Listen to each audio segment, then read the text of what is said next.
Hemos dicho que el asma, una de esas enfermedades que al comienzo confundimos con la bronquitis aguda y al comienzo también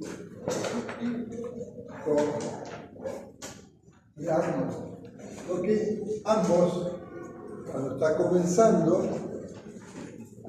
tienen su etapa aguda y para llegar a ser crónico, ¿cuánto tiempo tiene que pasar para decir que es una bronquitis crónica? 2 años. Y que no necesariamente tiene que estar la enfermedad todos los días, ¿no? Pueden haber intervalos, pero al menos que haya tiempo de 3 meses que se vaya repitiendo, ¿no? Esas son las características de cuando hablamos del proceso crónico.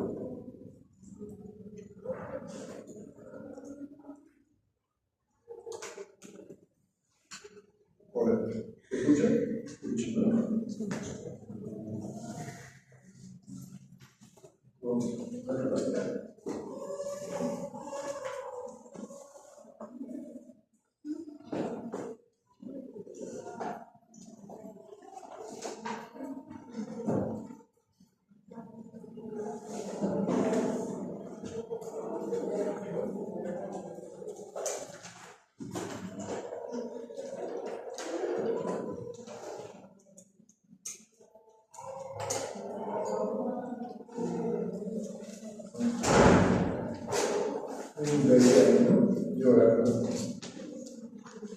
Bien, entonces, teniendo las cosas claras en cuanto al proceso crónico, nos va a ser más fácil tratar de conocer las enfermedades crónicas. En el tema del asma, aún no hay una receta específica para todos. Siguen buscando nuevos medicamentos. Si ustedes se fijan, esto es una alternativa. Ahora, ¿cuál usamos mejor que Google académico? Hemos dicho Open Evidence. Si no podemos acceder a Open Evidence, Google académico es una alternativa. Y cuando tratamos de actualizar la clase, fíjense en este periodo 273.000 documentos. ¿En qué periodo? Desde cómo le ponemos para tratar de ver cuáles son, porque fíjense, un tratamiento del 95 probablemente no es el único. Por eso es que siempre cuando hacemos una búsqueda bibliográfica tenemos que buscar los tiempos. Y hay una página de una organización mundial que se encarga de tenernos actualizados, que es la guía en inglés Global Initiative International. Entonces, aquí en esta página se lo recomiendo, aún no va a salir el reporte 25, está por salir, y para ver qué novedades en cuanto a los protocolos de atención, porque hay pacientes que no necesitan tratamiento y hay otros que a pesar del tratamiento sigue siendo complicado.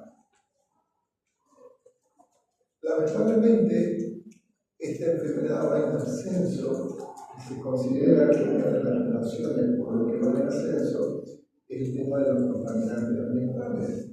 El uso del tabaco ha hecho de que se disparen.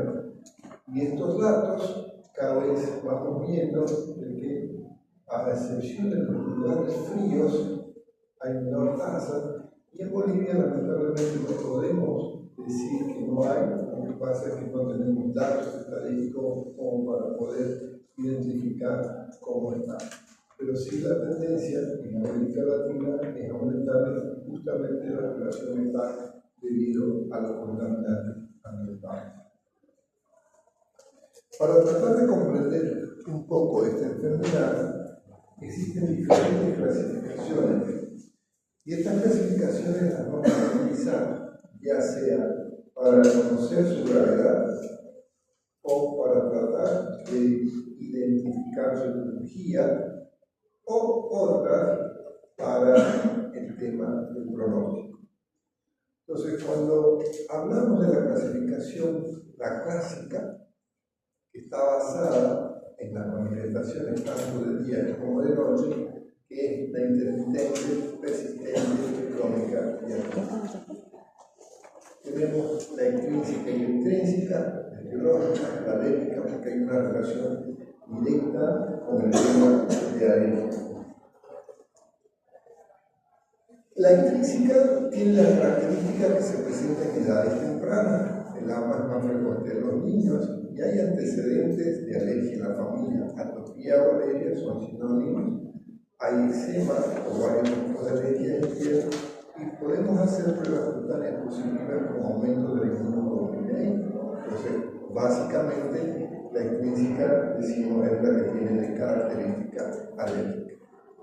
Y la intrínseca no se tiene una causa específica, no hay datos en la familia de alergia, no hay alergeno, y esta es más de lo que nos interesa en medicina interna, porque es más frecuente en las personas de 35 años para arriba.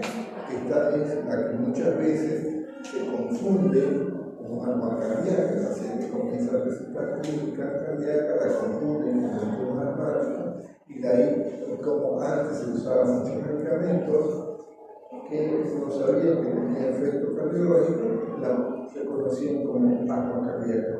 Le daban sus medicamentos, mejoraba, pero no mejoraba, no era lo preocupante, el problema era la insuficiencia cardíaca. Entonces, ahí hay que tomar en cuenta. Y la alérgica es igual que la anterior, hay pruebas cutáneas, hay antecedentes, la inmunoglobulina anulada, y la idiosincrásica como la intrínseca. Datos de alergia para nada, la célula cutáneas negativa, le piden las concentraciones de inmunoglobulina y están normales. Esas son las más difíciles, ¿no? Ahora, para tratar de entender por qué hay esta situación que puede ser de riesgo de vida muchas veces, por eso que cuando tenemos a un paciente diagnosticándole asma, una de las cosas que le vamos a recomendar es que no se duche con la puerta cerrada, porque el broncoespasmo puede ser tan fuerte que la persona no va a tener tiempo de pedir ayuda, porque es como que abarcando de la sensación que da el broncoespasmo. Entonces, si se cierra la vía aérea, obviamente no van a haber los volúmenes de aire necesarios para la formación. Cuando hay esta respuesta de contracción del músculo, de la hipersecreción, que hace de que se cierre aún más, y esto básicamente se trata como si fuera una reacción de tipo alérgica, porque muchas veces responden a un antígeno y existe la liberación de estos mediadores que son los linfocitos, los eosinófilos del CD4, ¿no? Entonces, para entender este proceso, tenemos dos etapas en la fisiopatología. Una etapa que es bien temprana y una etapa que es más tardía. Esta etapa temprana es inmediata. Esta etapa es la ideal de que llegue el paciente al médico, porque es una etapa en que se puede todavía tener una respuesta más favorable antes de que se instaure y se rompa el pacto. Esta etapa se caracteriza porque el bronquio se contrae, el músculo bronquial, eso lo conocemos como broncoespasmo. Hay una vasodilatación a nivel del epitelio y una hiperactividad de las glándulas mucosas. Las glándulas mucosas del paciente comienzan a activarse de manera exagerada. Entonces, si le suman a eso el cierre de su músculo durante el espasmo, el edema que se provoca por la vasodilatación y más la hiperactividad de las glándulas mucosas, ya se puede dar cuenta de por qué no puede. No es que no pueda entrar el aire no puede salir, el aire queda atrapado. Ese atrapamiento de aire es el que dificulta ese intercambio gaseoso. Y esta primera etapa, básicamente, como ven en el gráfico, se recuerda un poco de inmunología, está mediada por macrociclos. Estos son los que generan la vitamina, la cual liberan esos gránulos que conocemos, la glucasa, la carbohidrato y los DHA. Y la siguiente fase, la fase tardía, ya no es de minutos, sino de horas después, y aquí hay una contracción contenida de ese músculo. Y la reacción es intensa de esta respuesta inflamatoria. Esto con el tiempo, la repetición, nos va a llevar a lo que hemos visto en esto, que también lo vamos a ver en ARMA, que es el famoso remodelador bronquial. El remodelador es simplemente el cambio en la estructura de alveolos a una forma diferente, con cierto grado de fibrosis. Por eso es que el paciente, tanto el asma como el eco, son misermatosos, es decir, que hay atrapamiento de aire por pulmones y hay una disminución de esa elasticidad. Con el tiempo, cuando esos sostenido se va repitiendo, ese paciente termina con ese proceso, como ven en el gráfico, de ese cambio en la estructura que debió a una fibrosis, a una cicatrización, ya que se acumula ese tejido con el tiempo. Ahora, no solamente la respuesta inflamatoria es de los macrociclos que nos encontramos viendo, sino también en el inicio de este proceso hay otra célula, como se llama macrociclos, que liberan prostaglandina. Esta prostaglandina, especialmente la interleucina 4, factor de necrosis tumoral, todos estos elementos que conocemos en el proceso inflamatorio. Y hay una reducción, pero no en todos los casos, y uno de los primeros, en algunos pacientes hay pruebas de inmunoglobulina negativa. Por eso es que no se explica exactamente el cuadro como si fuera solamente inflamatorio, porque si no, en todos los pacientes asmáticos tendrían el mismo comportamiento humoral, que se mediríamos sus inmunoglobulinas en la mineralidad. Es que hay otro grupo, por ejemplo, APAL. Ellos demuestran que las células asesinas,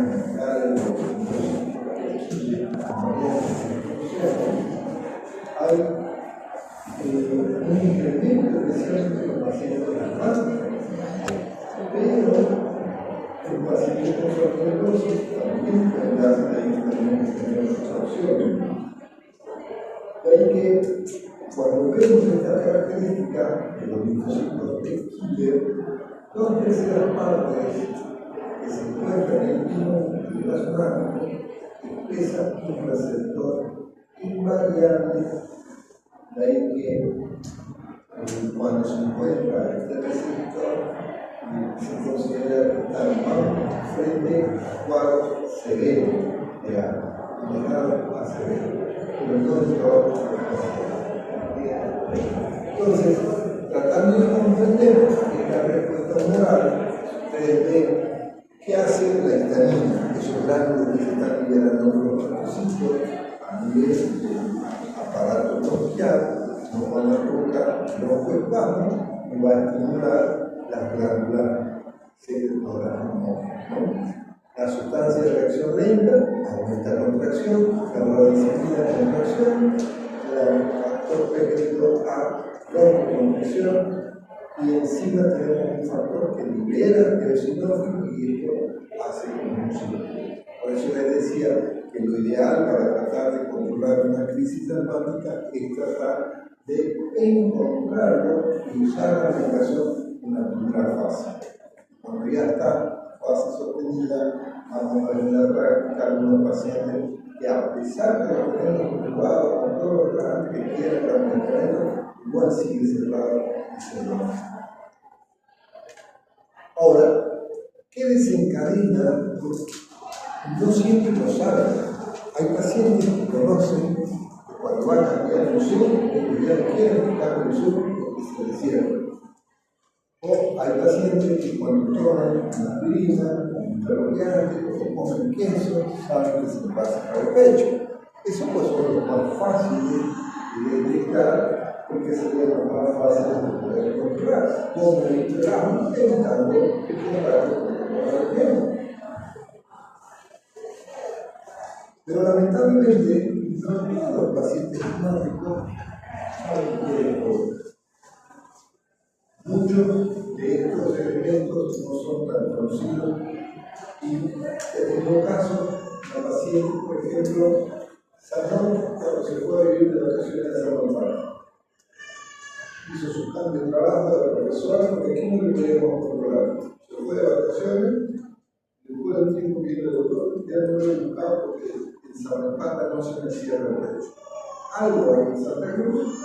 No sé si la humedad, cuando poner bien, un polvo, cuando poner bien, que hace continuamente la población andaba en la bueno, no todos los pacientes tenemos esa suerte de saber, tampoco no todos los pacientes pueden cambiar de su sitio de líquido. Entonces, es importante, cuando estamos frente a un paciente asmático, tratar de reconocer, a ver si el paciente se dio cuenta.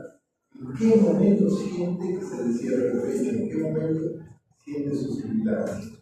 En los niños es más complicado por ejemplo, porque nosotros la mamá siempre con el niño de noche y va a la comunicación y no saben exactamente qué fue lo que le tocó.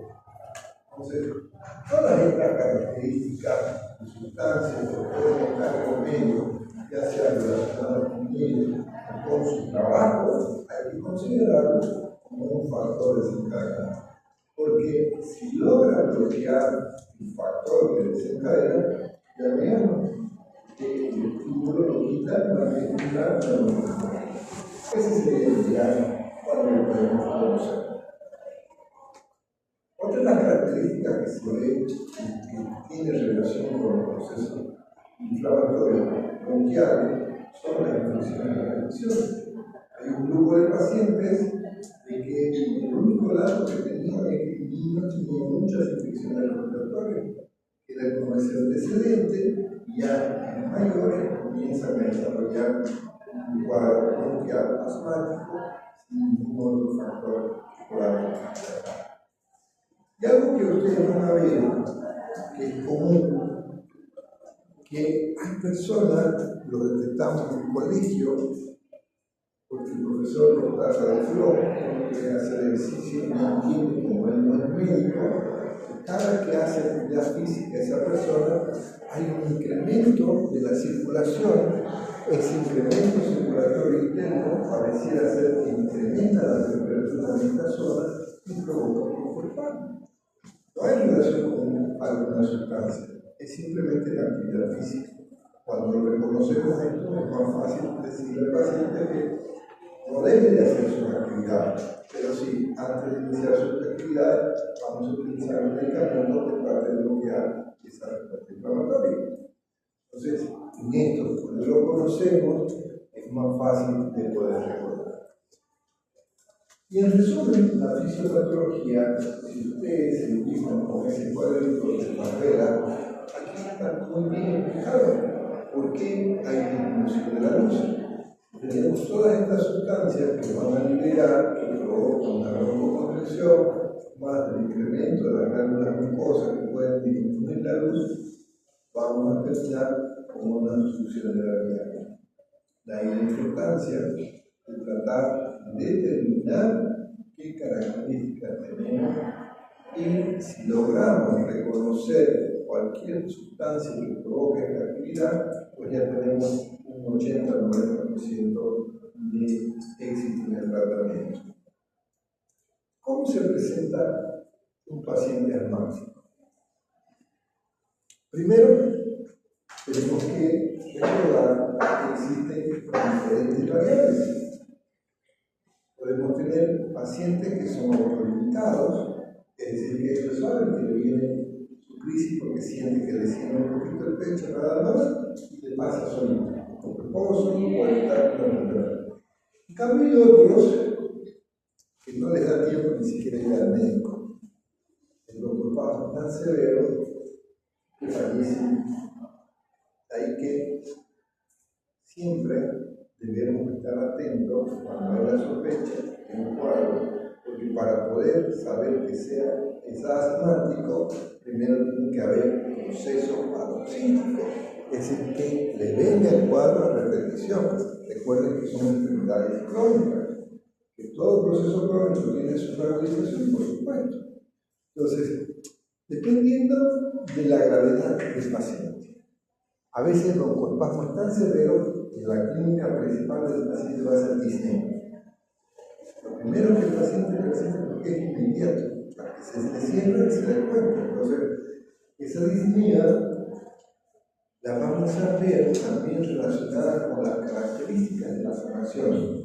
Si ven que un paciente habla fuerte y la sibilancia se escucha fuerte, es un broncoespasmo de leve a moderado, aún no está presentando una disnea importante.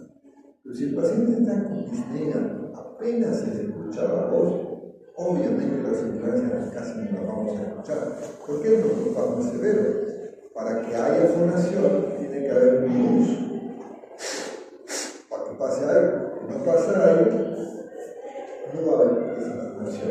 Y son primeros elementos que van a dar cuenta de la anamnesis. ¿Cómo es su disnea? La disnea es para las actividades físicas, es para correr, o le aparece cuando está dormido. Y no todos los pacientes presentan disnea. ¿Quiénes son los que no presentan disnea? Los casos leves. Los pacientes con broncoespasmo leve pues no tienen disnea, tienen un poco de fatiga, hay sensación de sibilancia, tienen un poco de tos. Como hay hiperactividad de las glándulas mucosas, obviamente que va a haber secreción. Y una de las características, los colegas, es que esta secreción es filante. El paciente quiere sacarla, ese gargajo que habitualmente se puede, como en un proceso infeccioso. Este moco es filante, cuando quiere escupir queda colgado. Es una de las características, y es un moco blanquecino. Pero si este proceso lleva tiempo, ese moco a veces no sale y provoca atelectasia, y las atelectasias van a aumentar zonas que no están haciendo intercambio, por lo tanto es mayor disnea, y pueden provocar inclusive estas zonas de atelectasia y provocar clínica como si estuviéramos frente a un cuadro pulmonar. Entonces, de ahí la importancia primero de la anamnesis. Ahora, si tu paciente sospecha de asma, es más fácil esto, si ya el paciente que es asmático ya va al médico, doctor, soy asmático, soy error, pero ese paciente, el tema es el que no conocemos. Y cuando tengan un paciente con sospecha de asma, de broncoespasmo, y está muy disneico, con poca fonación, salte la anamnesis. Solo pregunten si ya le ha pasado esto antes, si ya el paciente es conocido y qué medicación está usando para tener precaución y no dar sobredosis, y no pasar directo al examen físico. ¿Qué llama la atención en el examen físico? Dependiendo del grado de broncoespasmo, dependiendo del grado de disnea. Si hay menor disnea, el paciente está tranquilo.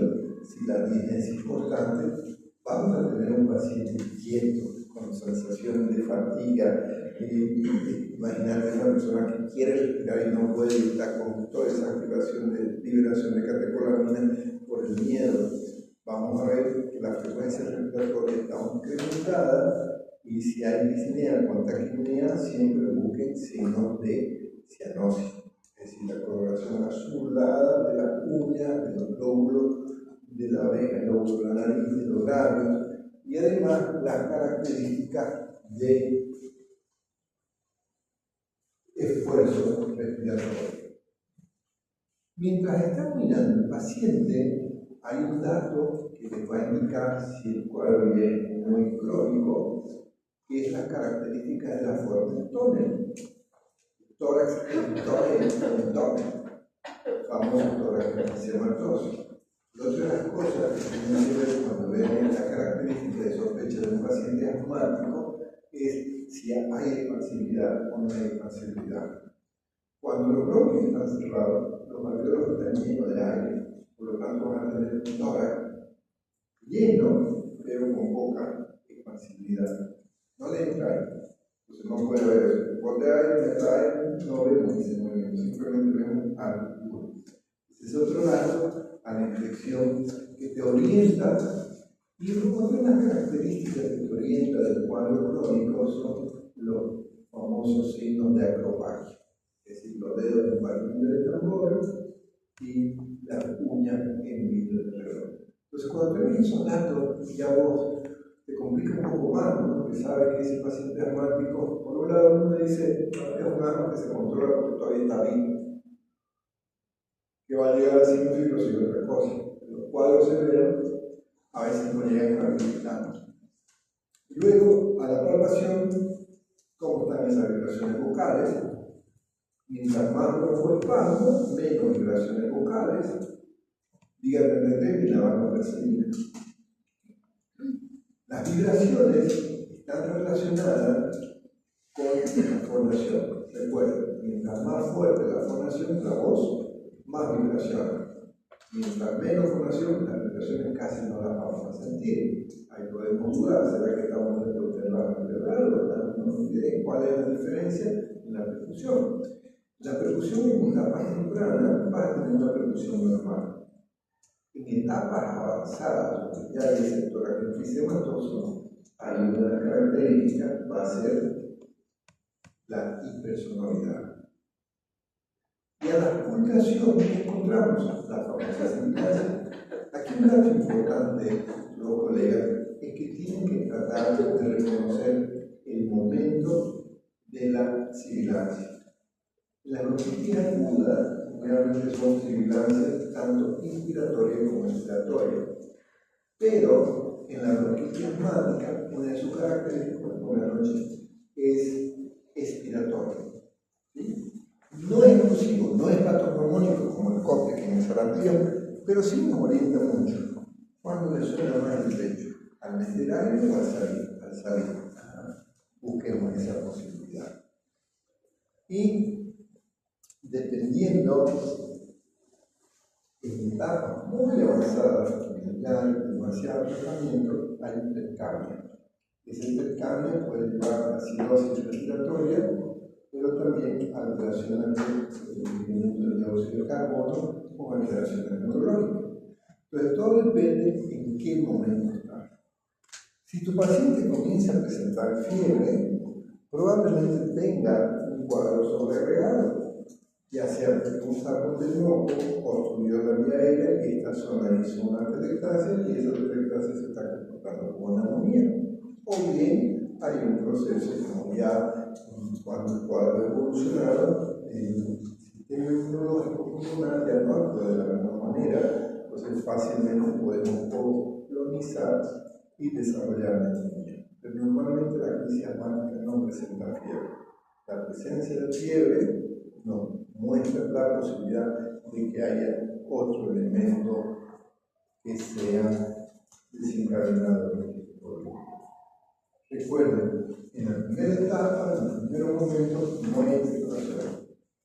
La expectoración se activa en la segunda fase. ¿Sí? Entonces, lo ideal, ¿cómo se examinar a ese paciente? ¿Sentado, acostado? Cuando estén con un cuadro de sospecha, por favor, inician inmediatamente el tratamiento con oxígeno. Ni han terminado de examinar. A los 5 segundos te diste cuenta que el paciente se queja de disnea, lo estás viendo con mucho trabajo respiratorio, para tu examen, administra oxígeno y de ahí recién vas a continuar tratando de encontrar qué manifestaciones o qué síntomas. De ahí que tenemos que tratar de ver si estamos en un paciente en un momento de crisis o estamos en un momento de crisis. Porque con el tratamiento que queremos evitar que venga esta crisis para que el paciente pueda hacer sus actividades normales. Entonces, pero es muy difícil que el paciente vaya en los primeros minutos a no ser que esté en el hospital. Porque generalmente ellos van, normalmente el paciente asmático ya tiene su tratamiento, él ya ha ido al médico, ya recibe, pero pero se le vuelve a realizar. Ahí tenemos que ver en qué momento estamos hablando. Un paciente, puede haber una crisis asmática en un paciente agudo, puede, si está empezando, si es su primera vez, 34 años, el paciente bien nunca ha tenido asma, de pronto 35 años comienza a separarse del pecho. En ese momento es asma o no es asma, ¿no? Porque parece una bronquitis aguda. Porque para que sea asma, ¿qué tiene que haber que tenga? Episodio, proceso. Entonces, si eso está empezando, vas a pensar en asma, no tienes antecedentes ni alergia en la familia, primero que vamos a ver probablemente una bronquitis aguda. Si se va repitiendo, ya son episodios, ya son paroxísmicos. Entonces, ahí tenemos que pensar. Porque, como les dije al comienzo de la clase, lo más difícil es detectar un asma en su etapa inicial. Ese paciente asmático que no hay antecedentes en la familia, que él nunca, deportista hasta el año pasado. Eso es lo más difícil. Porque tenemos que hacer los diagnósticos diferenciales. Que puede ser un paciente adulto que comience con disnea. Vamos a pensar asma o vamos a pensar en insuficiencia cardíaca. Vamos a pensar en todo menos asma. ¿Por qué? Porque no hay criterio de repetición. Eso sí, les hago en el examen, tengo precaución de cómo responder. De ahí que si el paciente está en un cuadro clínico moderado a severo, ¿qué va a predominar? Las manifestaciones de insuficiencia respiratoria, las manifestaciones de disnea. Pues,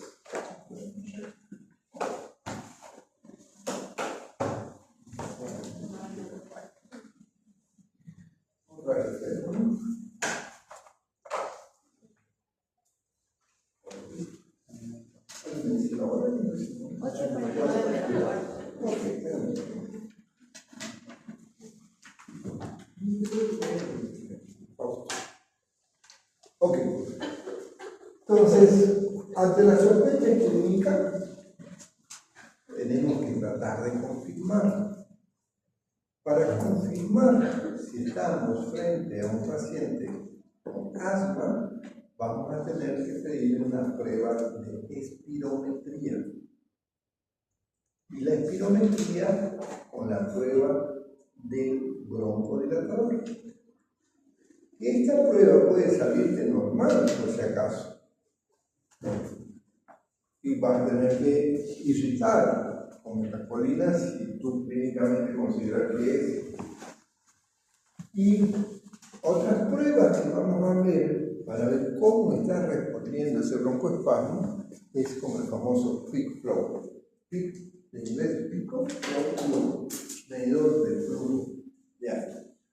Son estos aparatitos, pero eso simplemente me muestra que hay un broncoespasmo, no me está diciendo que es asma. Puedo pedir la espirometría sin broncodilatador y no voy a poder determinar exactamente si hay variabilidad con el VO1, el volumen inspiratorio en su segundo, o su relación. De ahí la importancia de que cuando hacemos la espirometría, las pruebas son con dos partes saltamos. Y tiene que haber un cambio porcentual para que podamos tener por lo menos que haya un 20% que se incremente de su respuesta. Fíjense, estos aparatos grandotes, hoy el que tenemos aquí en el laboratorio es más grande un celular que el aparato. Entonces, este algoritmo, está en sus libros, les permite orientarse. Tenemos manifestaciones clínicas. Ok, me hago la prueba de espirometría para ver la relación del FEV1 con la capacidad vital pulsar, que tenga un indicador mayor de 0,7 o menor de 0,7. En base a esta característica, con la respuesta al broncodilatador, pero por si acaso, queridos amigos, si este broncodilatador no responde, no descarta asma. Uno dice, si no hay prueba, las pruebas negativas, entonces no es asma, no me quito. Si tienes esa clínica que el paciente siente que cuando cambia el clima, o que cuando consume algo o cuando huele algo se le cierra el pecho, tiene tos y tiene disney, y vos dices esto es asma porque se repite, hagámosle la prueba sale negativo. ¿Qué tengo que hacer? Otra prueba. Es la prueba de la metacolina. Si no hubo respuesta con el bronco de entonces la metacolina provoca una irritación con el broncoespasmo y ahí sí sale positiva y vamos a ver cuando es necesario.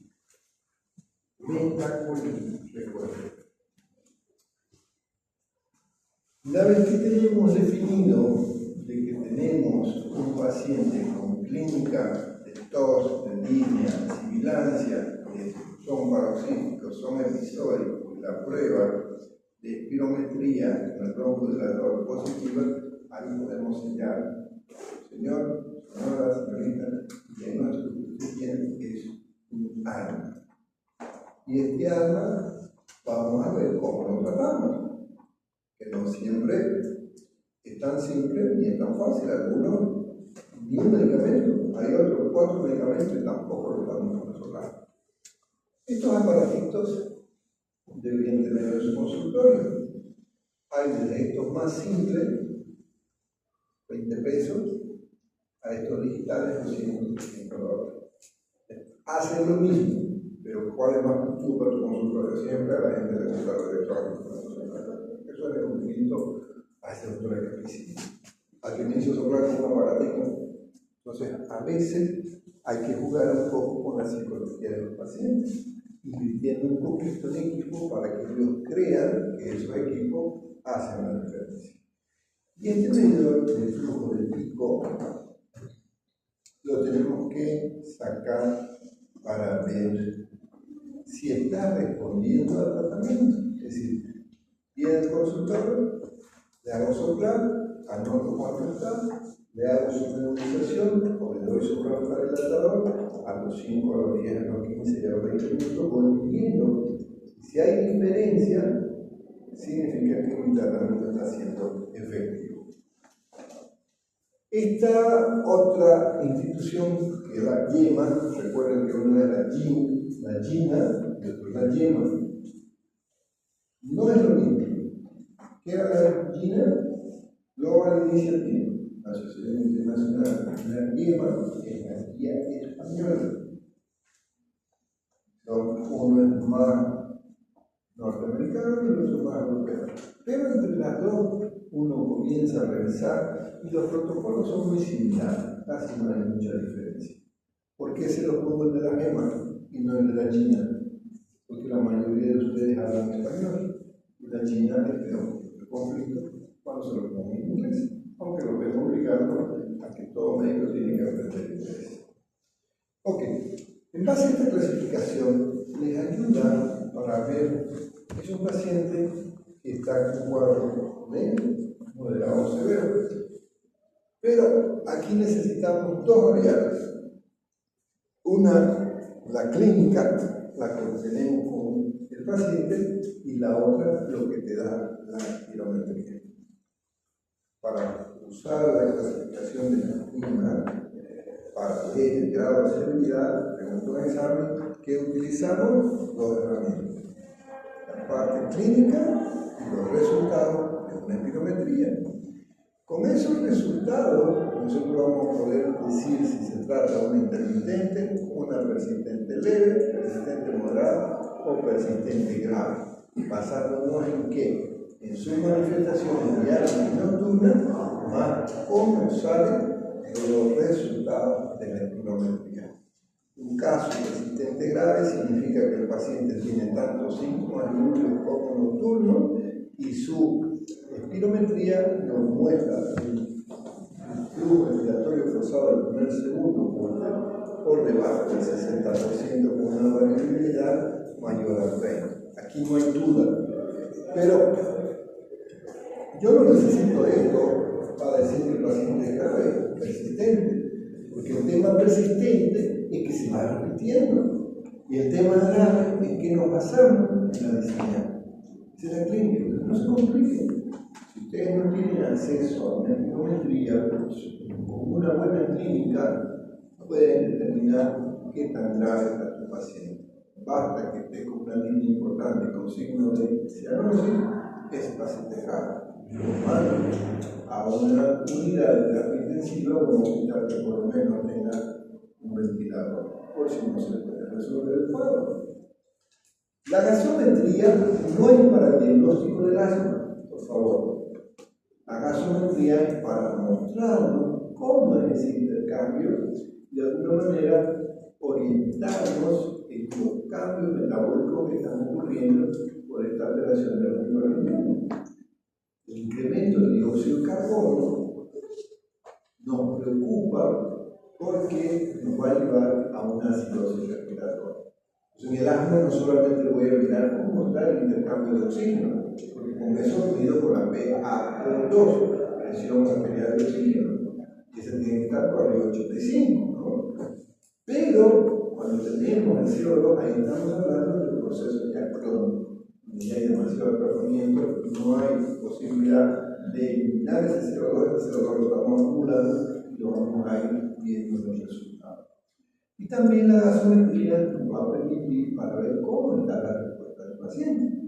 Estaba taquipneico, estaba cianótico, le hicimos una gasometría, estaba con una PO2 por debajo de 60, estaba haciendo resonorización, le pido para el control de evidencia. Pero la mejor evidencia es el interrogatorio. No necesito estar pinchándole para tomar y ver si está mejor. Porque si el paciente tiene menos frecuencia respiratoria, tiene menos disnea y tiene un peak flow, está mejorando, le voy a hacer una gasometría invasivo, arterial, duele, codo. Entonces, ahí tratemos. Y hoy tenemos otra ayuda más, que es el pulso oxímetro. Un pulso oxímetro es una buena herramienta para ver si lo que estás haciendo con tu paciente en un tratamiento está funcionando o no está funcionando. Porque hay algunos pacientes que son muy nerviosos, se sienten que están haciendo mal. Ya uno no lo ve cianótico, no lo ve taquipneico, pero el paciente se sigue sintiendo mal, el temor, el miedo. Le muestro con el oxímetro, mire, si ya está con 90, ya está con 95, tranquilícese, hay un poco. Porque no hay nada más agradable que estar sintiéndote que te estás muriendo con falta de aire. Entonces, no esperen que un paciente esté tranquilo. Tengan esa paciencia. El paciente está con miedo. El libro lo muestra como si estuvieras vos con alguien que te esté apretando el cuello con toda la fuerza que no te puede entrar en seguridad. Esa sensación tenemos que tener la empatía para tener la paciencia tranquilizada. Normalmente cuando tenemos un paciente muy ansioso, que lo que hacemos, le decimos que cierre los ojos hasta que se va relajando con su propia respiración. Son estrategias que tenemos que tomar en cuenta. Otras pruebas que nos ayudan para tratar de ver la relación del asma son cuando tenemos estas pruebas relacionadas con la alergia. Le pedimos en la saliva una prueba para ver cómo hay estos cristales. Ahí vamos a ver los espirales de Cushman, los de Creola, los de Leiden. Y en el hemograma, en los casos de pacientes asmáticos con respuesta inflamatoria de tipo alérgica, pidan el hemograma para ver cómo están los eosinófilos. Y si tienes eosinófilos elevados, puedes medir el tema de la inmunoglobulina. Pero recuerden, tenemos pacientes asmáticos sin eosinófilos y sin inmunoglobulina elevada. Hay la respuesta inflamatoria, pero no tiene ese comportamiento típico. ¿Sí? Y la radiografía, por favor, no es para el diagnóstico de asma. La radiografía es para ver si no tenemos alguna complicación como una bronconeumonía o un tórax o otra. Y les va a orientar para determinar también, si terminaste de preguntarle cuánto tiempo lleva con su asma, en la radiografía vas a ver si tiene los diafragmas, como en este caso medio aplanado, o un diámetro anteroposterior aumentado. Ese es el típico tórax emfisемatoso, entonces vas a ver con zona de mayor lucidez o más oscura, como si estuvieran quemadas por el gran aclaramiento. Pero insisto, queridos amigos, no es la radiografía para el diagnóstico de algo. ¿Ok?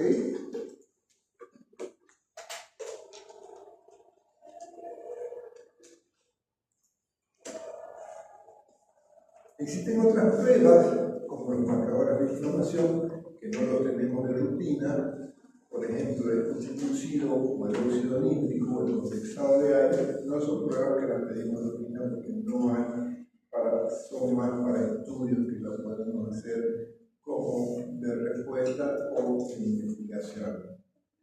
En este pulsiclucido podemos hacer, ayuda mucho.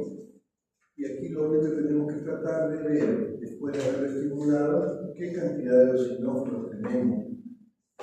Pero siempre y cuando tengamos esa respuesta a esos mediadores, no en todos los pacientes tienen la misma característica. Y el tratamiento, con esto vamos a quedar aquí. Lo que aprendimos en farmacología. ¿Para qué sirve el tratamiento? Aquí lo que tenemos que enfocar es aliviar el cuadro de crisis, por otro lado, encontrar una conducta terapéutica para evitar que se reactive. ¿Sí? No es lo mismo cuando está en su crisis que cuando no tiene crisis queremos evitar. A eso nos referimos. Para que el paciente pueda desarrollar sus propias actividades. Entonces, pueden revisar las mismas guías si quieren para la siguiente clase que podamos ver. Y lo principal, si nosotros sabemos qué es lo que provoca, belleza.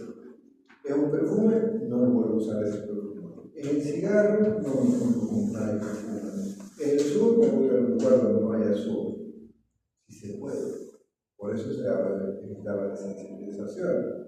A veces hay vacunas, no en todos los pacientes funcionan. Hay estrategias de hacer explicar con hormiga del palo santo, en algunos casos funcionan. No hay una receta estable para todos los pacientes. Por eso que lo ideal sería tener conocer qué es lo que provoca y poner una vacuna con esos antígenos, pero no siempre se puede. Y al final terminamos la conducta de usar aliviadores en crisis. Y aquí vamos a recordarnos para la siguiente clase las abreviaciones que hablamos en EPO, lo que es LAMA, lo que es SABA, lo que es Short Action, Beta agonista, o SAMA, Short Action, antimuscarínico. LABA o LAMA, Long Action, o sea, acción prolongada, o sea, son los términos que nos vamos a ir acostumbrando a usar cuando estemos hablando de los broncodilatadores, ya sea lo que vamos a usar en la crisis y lo que vamos a usar en la intercrisis. ¿Alguna pregunta? Bien, vamos a quedar aquí entonces, siguiente